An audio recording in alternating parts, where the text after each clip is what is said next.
Peter Drucker, professeur et consultant américain en management d'entreprise, encore surnommé le pape du management, disait ceci. Ce qui est mesuré peut être géré, ce qui est géré peut être amélioré. C'est tout l'intérêt d'un journal de trading, c'est de vous dire exactement ce que vous faites mal et comment le corriger. En fait, grâce aux data qui seront collectées, le journal vous dira exactement ce que vous êtes censé faire. Il vous dira quand est-ce que vous devez trader, il vous dira quel actif vous correspond le mieux, combien vous devez en utiliser et également vous aidera à améliorer votre stratégie avec une meilleure approche. Il vous dira également est-ce que vous êtes plutôt bon pour du scalping, du day trading, du swing et j'en passe.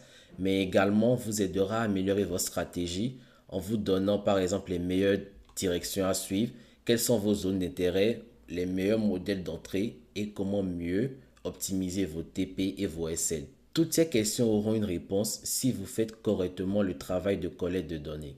Le journal ici apparaît carrément comme un second cerveau pour votre processus de trading. Il est vrai que le remplir est vraiment très compliqué, très ennuyeux, surtout quand vous enregistrez beaucoup de pets à la suite.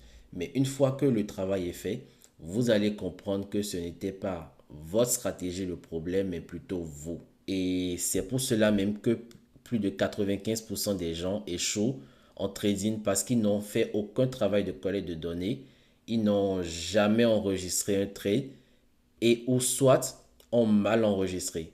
Mais réfléchissons une seconde, comment voulez-vous vraiment être rentable si vous ne savez même pas définir ce qui est un mauvais trade pour vous? Cela n'a pas vraiment de sens. Analysons un peu cette mind map. Dans le processus de collecte, chaque donnée est une mine d'information. Que ce soit un TP ou SL, chaque trade que vous allez faire est un gain pour votre journal de trading. Et chaque trade représente également un autre point d'apprentissage pour pouvoir mieux améliorer votre façon de prendre des trades plus tard. Rappelez-vous un peu quand vous étiez débutant, on vous demandait, on vous disait souvent de ne pas vous concentrer sur l'argent qui est fait et de vous concentrer sur autre chose, sans pour autant vous dire sur quoi vous concentrer. Voici ici alors un excellent moyen d'occuper votre temps. Cela vous aidera aussi à privilégier l'apprentissage au détriment du profit. En d'autres termes, je vous invite à adopter un mindset de data collectionneur. Pourquoi? Parce que quand je vous prends cet exemple de la courbe de temps et de compétences, les compétences, je mets quoi dans les compétences? C'est tout ce que vous avez appris sur votre trading, votre stratégie, mais également les résultats et l'argent fait. Quelqu'un qui se concentre uniquement sur les gains, uniquement sur les gains, l'argent qui va rentrer. Est-ce qu'à la fin du mois, je vais essayer de faire au moins 1500 $? Est-ce qu'à la fin du mois, je ferai 5000? Cette personne va acquérir rapidement des compétences, je vous l'accorde. Mais quelles sont ces compétences? Ce sont les bases de sa stratégie. C'est comment rapidement couper une position, sortir une position. Et si vous êtes sur le forex, comment analyser rapidement des news économiques. Mais rapidement, vous allez comprendre, pour ceux qui se traitent déjà depuis plusieurs mois, plusieurs années, vous verrez que vous serez coincé à un moment. Alors que quelqu'un qui se concentre sur l'apprentissage évoluera doucement au début, puis sa courbe d'évolution sera exponentielle. Ce côté exponentiel, en effet, c'est grâce à une amélioration continue. Cette amélioration continue, c'est en fait une boucle de feedback que vous allez vous créer. Je vais vous montrer comment elle fonctionne. Dans un premier temps, vous allez faire un tracking de toutes vos confluences et toutes les conditions obtenues grâce à vos data objectifs. Ce que je mets dans les data objectifs, c'est l'ensemble des données numériques qui sont irréfutables que vous allez récupérer depuis votre journal de trading. Je vais prendre par exemple combien vous avez gagné, votre win rate, votre RR, mais également tous les chiffres qu'on peut avoir sur votre stratégie, combien de fois vous avez utilisé une stratégie, combien de fois vous avez entré tel ou tel modèle d'entrée, et etc. Une fois cela fait, ceci vous permettra d'identifier tout ce qui sera positif ou négatif pour votre trading. Vous l'aurez compris, tout ce qui sera positif, on va les améliorer. Tout ce qui sera négatif, on va les enlever, on en fera moins. C'est également ces données positives et négatives qui vont nous permettre de récupérer des datas subjectifs. Ce qu'on met dans data subjective, c'est l'ensemble des sentiments et expériences au cours de votre trading.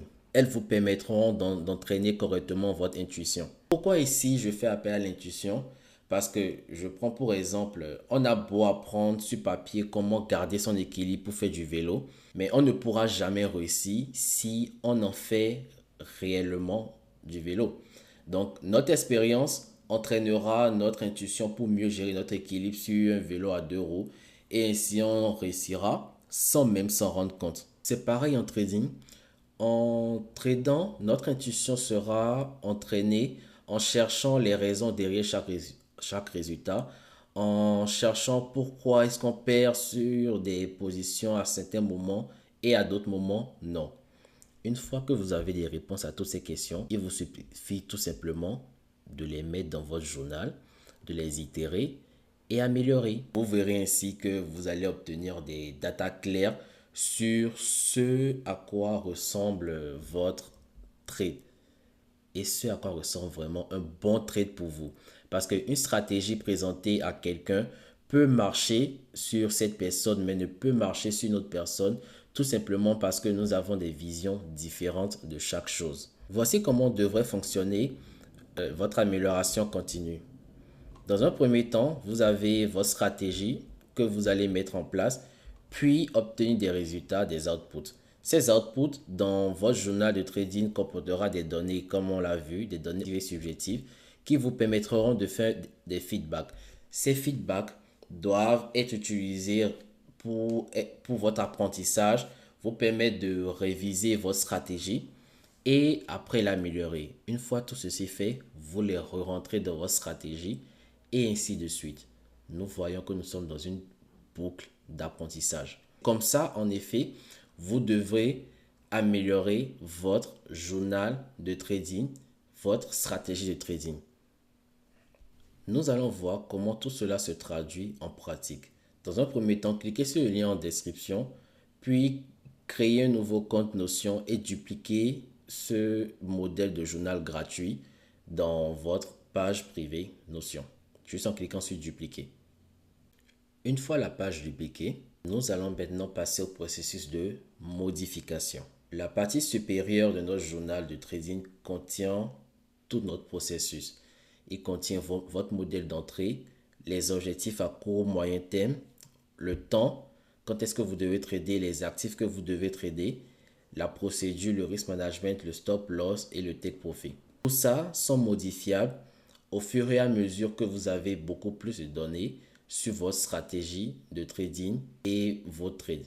Au niveau du modèle d'entrée, vous pouvez modifier la photo qui est déjà présente ici, soit en la supprimant ou soit en ajoutant du texte. Vous pouvez également faire pareil pour ce qui sera des objectifs à court ou moyen terme. Votre temps, quand est-ce que vous tradez? Est-ce que vous tradez 24 sur 24, les mardis, les jeudis, les lundis? Quel jour de la semaine est beaucoup plus propice pour vous, pour votre trading? Quels sont les actifs que vous tradez le plus? Est-ce que vous tradez les indices synthétiques, le forex? Et si vous tradez juste 2 ou 3 actifs au niveau des indices synthétiques, vous pouvez juste les mentionner. Votre procédure. La procédure doit être claire, simple. Plus votre stratégie sera simple et plus votre journal de trading sera facile à remplir sans trop être un fardeau pour vous. Ensuite, je vous conseille également de remplir tout ce qui sera au niveau de votre risk management. Est-ce que avec les données collectées, vous prenez maximum 1% de risque par trade ou 5% ou 10% en fonction de votre capital? Est-ce que vous prenez maximum 2, 3, 4 trades par jour? Comment vous gérez votre risque? Toutes ces données doivent être renseignées dans la partie supérieure de notre journal de trading. En détail. Ensuite, dans la moitié inférieure, c'est le journal proprement dit. Là où vous allez consigner chaque trade en détail en suivant chaque raison qui vous ont poussé à prendre un trade avec des captures d'écran pour que vous puissiez revenir voir ce trade. Votre trading doit presque ressembler à celui d'un algorithme. Vous essayez en fait d'entraîner votre cerveau à prendre de bons trades sur la base des données que vous allez lui donner. Et la seule façon d'avoir des datas précises et cohérentes, c'est de journaliser avec beaucoup plus de détails. Le journal collecte deux principaux types de données. Nous avons les data objectifs, ce sont les données cohérentes, définissables, quantitatives, basées sur les chiffres avec des réponses oui, non, qui est la première partie en haut. Puis ensuite, nous avons les data subjectifs.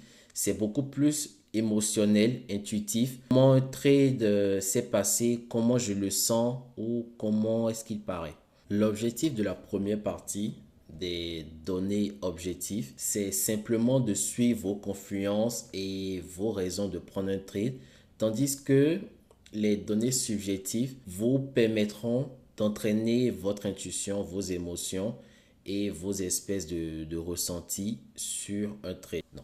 Le grand avantage de journaliser chaque trade que vous prenez, c'est que vous adoptez un état d'esprit de collectionner de données. On s'en fiche un peu si vous gagnez ou que vous perdez une position. L'objectif est juste de remplir votre journal. Chaque trade, que ce soit positif ou négatif, est un positif net pour votre journal. Et je peux vous garantir que si vous journalisez au moins jusqu'à 500 trades, vous allez trouver une façon unique de trader propre à vous grâce aux différentes confluences que vous aurez récoltées sur vos datas. Et en fait, c'est cette partie qui est très ennuyeuse. Remplir le journal régulièrement. Même moi, il m'arrive de reporter le remplissage de mes trades, mais au bout de 2, 3, voire 5 jours, je me mets à tout remplir en même temps. C'est une étape qui est inévitable, surtout quand vous avez des objectifs, surtout quand vous cherchez à devenir rentable en trading. Passons donc à la manière de le journaliser.